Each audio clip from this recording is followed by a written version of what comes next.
அத்தியாயம் 70 வலிமை பெறுதல். மினோட்டாரின் கொம்புகளை முடிந்தவரை இறுக்கமாக பிடித்துக் கொண்டேன். என் வாயின் ஓரத்தில் இரத்தம் வழியத் தொடங்கியது. இதயத்துடிப்பு போல அடிக்கடி என் உடலில் மின்சார அதிர்ச்சிகள் அனுப்பப்பட்டன. என்னால் அதிக நேரம் தாக்குப் பிடிக்க முடியவில்லை.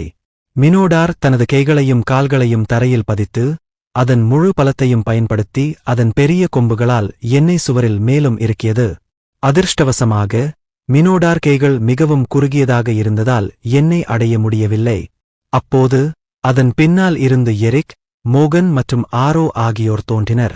அவர்கள் அதன் முதுகில் குதித்து அதன் கழுத்தை நோக்கி ஏறத் தொடங்கினர். ஏரிக் தனது முழு பலத்தையும் பயன்படுத்தி வாழ்க்கையை மினோட்டாரின் தடிமனான கழுத்தில் ஊடுருவினார். ஆனால் அதற்கு பதிலாக அவனது கத்தி முற்றிலும் உடைந்தது. மோகன் அடுத்ததாக தனது 2 கத்திகளுடன் வந்தார். அவர் தனது கால்களில் கீயை பயன்படுத்தினார். இதனால் அவர் தாக்குவதற்கு முன்பு முடிந்தவரை வேகத்தை அதிகரிக்க முடிந்தது. அவரும் கழுத்தைத் தாக்கினார், ஏனெனில் அது மிருகத்தின் மென்மையான இடம் போல் தோன்றியது. ஒரு விரைவான அசைவில் மோகன் தனது கத்திகளை மிருகத்தின் பின்புறத்தை நோக்கி செலுத்தினார். ஆனால் அவரது கத்திகள் ஒரு தடயத்தைக் கூட விட்டுச் செல்லாமல் பின்னால் பிரதிபலித்தன. கடைசி முயற்சியை ஆரோ மேற்கொண்டார். ஆரோ தனது பற்களை விலங்கின் கழுத்தில் புதைக்க முடிந்தது. ஆனால் அந்த மிருகம் எதிர்வினையாற்றுவதாகத் தெரியவில்லை. இறுதியில் மினோட்டாரின் உடலில் ஒரு மின்சாரம் பாய்ந்தது. ஆரோக்கு எனக்கும் அதிர்ச்சியை ஏற்படுத்தியது. இதனால் ஆரோ உள்ளுணர்வாக தனது பிடியை விடுவித்து வலியிலிருந்து பின்வாங்கினார். நாம் ஓட வேண்டும், ஏரிக் கத்தினான். நாங்கள் அந்த மிருகத்தை கூட காயப்படுத்த முடியாது என்று மோகன் குறிப்பிட்டார்.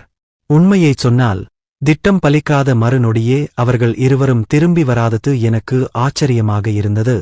அவர்களை இங்கேயே இருக்க வைத்தது எது?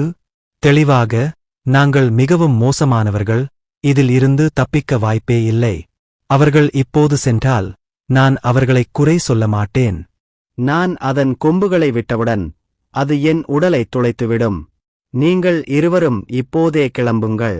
ஆரோ இவர்களை இங்கிருந்து அழைத்துச் செல்லட்டும் என்று நான் கத்தினேன். நம்மால் அதை செய்ய முடியாது. நாம் அனைவரும் இங்கிருந்து உயிருடன் வெளியேறுகிறோம். இது எல்லாம் என் தவறுதான். எங்களை இங்கு அழைத்து வந்ததே நான்தான் என்று ஏரிக் வலியுறுத்தினார். பின்னர் ஏரிக் மற்றும் மோகன் விரைவாக தங்கள் கீயை எடுக்க முயன்றனர். மேலும் அது விழுந்துவிடும் என்று நம்பி அதன் மீது உடல் மோதியது. அவர்கள் மினோடார் மீது மோதியபோது அவர்கள் ஒரு மலையை நகர்த்த முயற்சிப்பது போல் உணர்ந்தனர். அந்த மிருகம் அசையவில்லை. அதன் உடலில் மீண்டும் ஒரு மின்சாரம் பாய்ந்து மோகன் மற்றும் எரிக் காற்றில் பறந்தனர். அவர்கள் இருவரும் விரைவாக குணமடைந்து மீண்டும் ஒரு முயற்சி செய்தனர். அந்த இருவரும் ஒரே விஷயத்தை திரும்பத் திரும்பச் செய்வதை பார்த்ததும் எனக்குள் ஒரு வினோதமான உணர்வு பீரிட்டது. இது போன்ற ஒரு குழியில் அவர்கள் இறக்கத் தகுதியற்றவர்கள். இது போன்ற மரணத்திற்கு தகுதியானவர்கள் பலர் இருந்தனர். ஆனால் அந்த இருவரும் அல்ல. ஆமாம், நான் கத்தினேன்.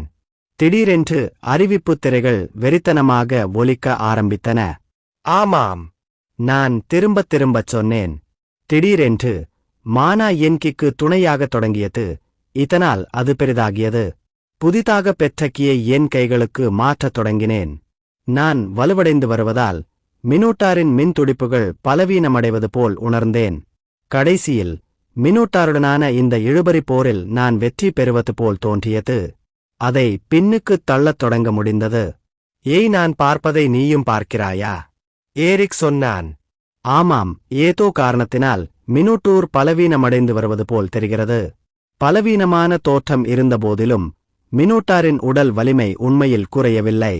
மானா வடிகால் பயன்பாடு மிருகத்தின் மானாவை உறிஞ்சிவிட்டது. நான் அதை பயன்படுத்தி என் கீயை வலுப்படுத்திக் கொண்டிருந்தேன். நான் மேலாதிக்கம் செலுத்துவது போல் தோன்றியபோது மினோட்டோர் அதன் தலையை வானத்தை நோக்கி சாய்த்தது. இதனால் நான் பிடியை இழந்து காற்றில் பறக்க நேரிட்டது.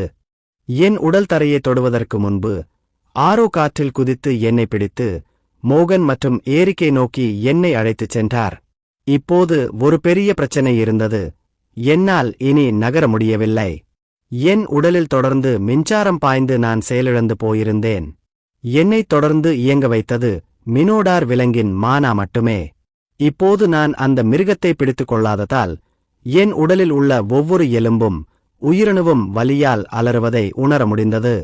மினோட்டோர் அதன் மின்சார சக்திகளில் சிலவற்றை மீண்டும் பெற்றிருப்பதை கவனித்தபோது மற்றொரு குரட்டை சத்தம் எங்கள் கவனத்தை ஈர்த்தது. நாம் கிளம்ப வேண்டும். ஒரு துளைக்குள் இறங்குவோம் என்று எரிக் மிக அருகில் உள்ள துளையை குறிப்பிட்டுச் சொன்னார். அறையில் இருந்த ஒரு துளைக்குள் நாங்கள் ஒரு இடைவெளி எடுத்தோம். அப்போது ஆரோ என்னை தன் முதுகில் சுமந்து சென்றது. ஆனால் மினோடார் எங்கள் நோக்கத்தை புரிந்துகொண்டு நாங்கள் பாதி தூரம் கூட செல்வதற்கு முன்பே அதை தடுக்க விரைந்து சென்றது. மினோடார் மின்சாரம் மூலம் இயக்கப்பட்ட நிலையில் அதன் வேகம் மிகவும் சிறப்பாக இருந்தது. 4 கால்களிலும் வேகமாக ஓடிய மினோட்டோர் எங்களை நோக்கி விரைந்தது. நாங்கள் அனைவரும் கண்களை மூடிக்கொண்டு எங்கள் தவிர்க்க முடியாத விதியை ஏற்றுக்கொண்டோம். மோதல். 2 ராட்சதர்கள் ஒன்றையொன்று மோதிக்கொண்டது போல் அறை குலுங்கத் தொடங்கியது. நாங்கள் மூவரும் மெதுவாக கண்களை திறக்க ஆரம்பித்தோம். இலவச உணவுக்காகச் சண்டையிட இன்னொரு மிருகம் வந்திருப்பதாக நாங்கள் நினைத்தோம். ஆனால் நாங்கள் பார்த்தது ஒரு மனித உருவம். அவர் கையில் ஒரு கருப்பு ஸ்கிமிட்டரும் ஒரு வெளிர் கருப்பு தோல் கவசமும் இருந்தது. ஒவ்வொரு துண்டும் வெவ்வேறு மிருகத்திலிருந்து வந்தது போல் இருந்ததால் அது மிருக படிகங்களை பயன்படுத்தி போலியாக உருவாக்கப்பட்டது என்பதை நீங்கள் அறியலாம். ஹாய் பூட்ஸ் ரோமங்களால் ஆனது. அவரது மார்புத் துண்டு ஒரு மிருகத்தின் தோலிலிருந்து செய்யப்பட்டது. சர்கே! மோகன் கத்தினான். நம்ப முடியாத வேகத்தில் சர்கே எங்களுக்கும் மினோட்டாருக்கும் இடையில் வந்து நின்றார். தனது ஸ்கிமிட்டரால் அதன் தாக்குதலை நிறுத்தினார். வேகமான திரவ இயக்கத்தில் அவர் தனது கத்தியை அதன் கொம்புகளிலிருந்து அகற்றி மினோட்டாரின் கொம்புகளில் ஒன்றை வெட்டி வீழ்த்தினார். மினோடார் இரத்தத்தை உறைய வைக்கும் ஒரு கர்ஜனையை வெளியிட்டு சர்கேவின் காலை பிடிக்க கீழே நீட்டினார். சரியான நேரத்தில் எதிர்வினையாற்ற முடியாமல் சர்கே அடித்துச் செல்லப்பட்டு தரையில் விழுந்தார். சர்கேவின் வாயிலிருந்து ரத்தம் பீரிட்டது. வாய்ப்பை பயன்படுத்திக் கொண்ட சர்கே மினோட்டாரின் விரல்களில் ஒன்றை வெட்டி அது தனது காலை விட்டுவிடும்படி கட்டாயப்படுத்தினார். சர்கே காட்டிய சாமர்த்தியம் அபாரமானது. சரியான நேரத்தில் பின்வாங்க அவருக்கு சரியான கட்டுப்பாடும் வலிமையும் தேவைப்பட்டது. இல்லையெனில் அவர் தனது காலையே வெட்டியிருப்பார். மினோட்டோர் சற்று பின்வாங்கி சர்கே மீது பாய்ந்து அதன் மின்சார சக்தியை பயன்படுத்தி அதன் வேகத்தை கணிசமாக அதிகரித்தது.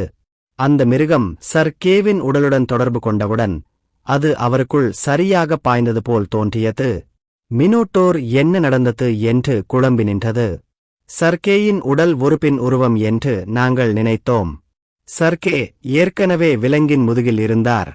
மினோடார் என்ன நடந்தது என்பதை கவனிப்பதற்குள் சர்கே தனது கத்தியை கீழே இறக்கி விலங்கின் தலையை சுத்தமாக துண்டித்தார். மிருகத்தின் தலை தரையில் உருண்டதும் சர்கே மிருகத்திடமிருந்து தனது கவனத்தை திருப்பி எங்களை நோக்கி நடக்கத் தொடங்கினார்.